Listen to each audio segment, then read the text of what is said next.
One of the biggest criticisms surrounding Tom Clancy's The Division is its loot drops, which are an essential part of its enjoyment. This is primarily due to the fact that you can't just get any loot drop you want. If you want specific gear set pieces, you need to play Falcon Lost, Clear Sky, or high-value targets. Conversely, if you enjoy any activity and want something else besides, say, Lone Star or some other nonsense, you're out of luck since they prioritize specific drops heavily. Players have been complaining about the same for a while now, and Ubisoft community manager Natchez Stappers finally offered a response.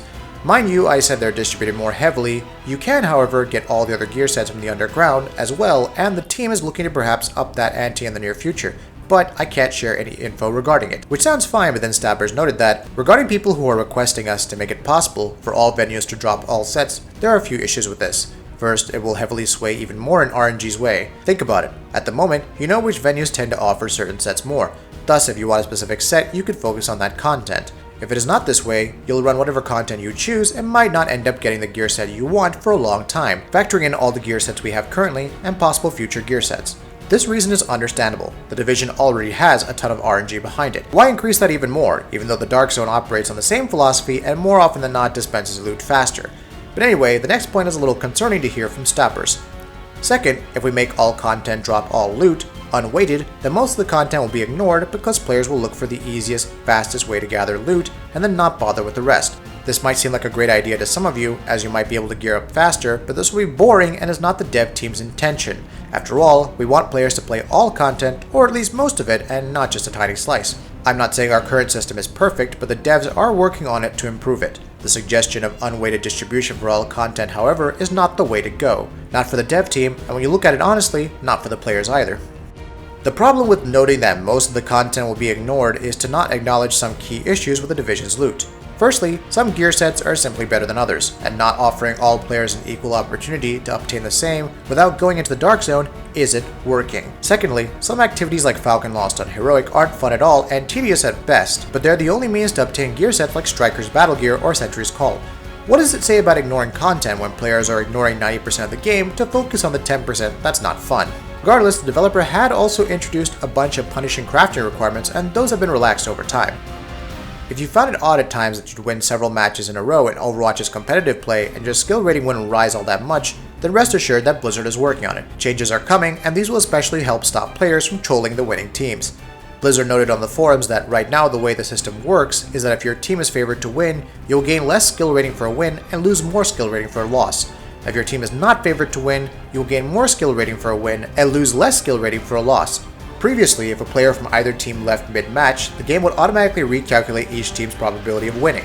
The assumption was that if a team was a person down, the odds of them winning would go down too. That the most accurate thing we could do was account for this when adjusting each player's skill rating at the end of the match. It didn't quite go that well, and feedback noted that it didn't feel great and that it incentivized bad leaver behavior.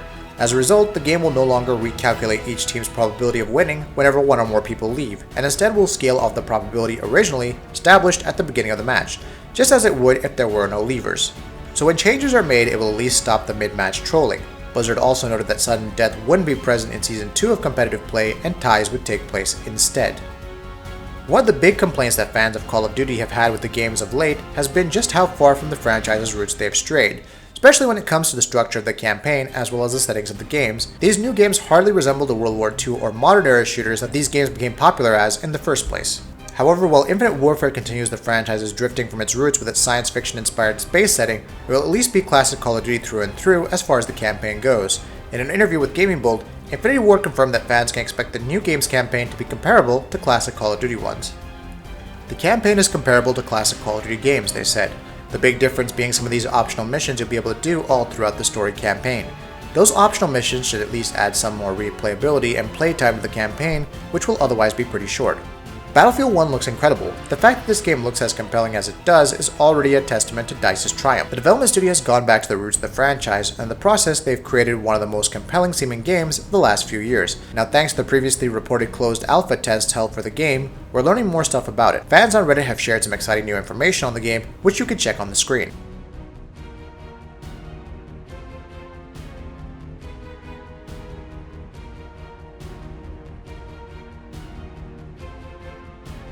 The Xbox is now one of the major forces in modern console gaming and a cornerstone of Microsoft's media, hardware, services, and ecosystem strategies. But it was a lot of trouble simply getting the console off the ground, originally even within the company, it sounds like. Speaking to IGN, Xbox co-creator Ed Fries discusses the story of the Valentine's Day Massacre, which was the first time the pitch for a new living room gaming console by Microsoft, one that would not be running Windows but would in terms of hardware essentially be a PC in a box, was made to Bill Gates. This is at the height of Microsoft's Windows monopoly and the reliance on and insistence to push Windows, so the idea of a major product from the company not somehow tied into Windows went down about as well as you'd expect, as transcribed by NeoGAF. So we go into the meeting around 4 o'clock Valentine's Day.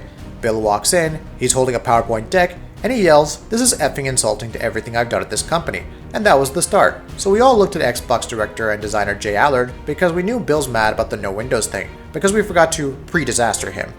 So Jay is in shock for a minute, and Bill yells at me and shuts me down, and Robbie steps up and Bill shuts him down anyway. And then Ballmer goes through and says we're going to lose a lot of money, and he's beating us up about that. Hours go by, it's 5 o'clock, it's 6 o'clock, it's Valentine's Day. Most of us have something going on. We spent years working on this and looking at each other and convincing them this is the best plan, and finally, one of the observers at the meeting just raises his hand and says, "What about Sony?" And he says, "Sony is slowly invading the living room with a processor here, software there, they could be a threat to Microsoft." So Bill and Steve stop and look at each other and go, "Yeah, what about Sony?" And so Bill turns and says, "I'm going to give you guys everything you want," and Ballmer repeats the same thing. And I turn to Robbie and say, "That was the weirdest meeting I've ever been in." No kidding. This does reinforce the old story and notion that Microsoft only ever entered the console market because they felt threatened by Sony's success in the living room. It's also a fascinating story of how a product that would go on to become such a major part of Microsoft's overall strategy was first met with so much internal resistance. Hilariously enough, that seems to be the case more often than not.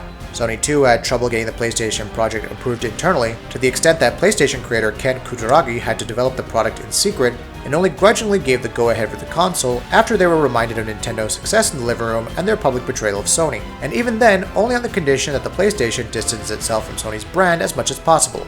Today, PlayStation is arguably Sony's most important consumer electronics product. Funny how these things go. We hope you've enjoyed this video, so please consider subscribing to our channel. We do original content, reviews, graphics comparison, and much more, and try to upload a video every day. Thank you very much for checking us out.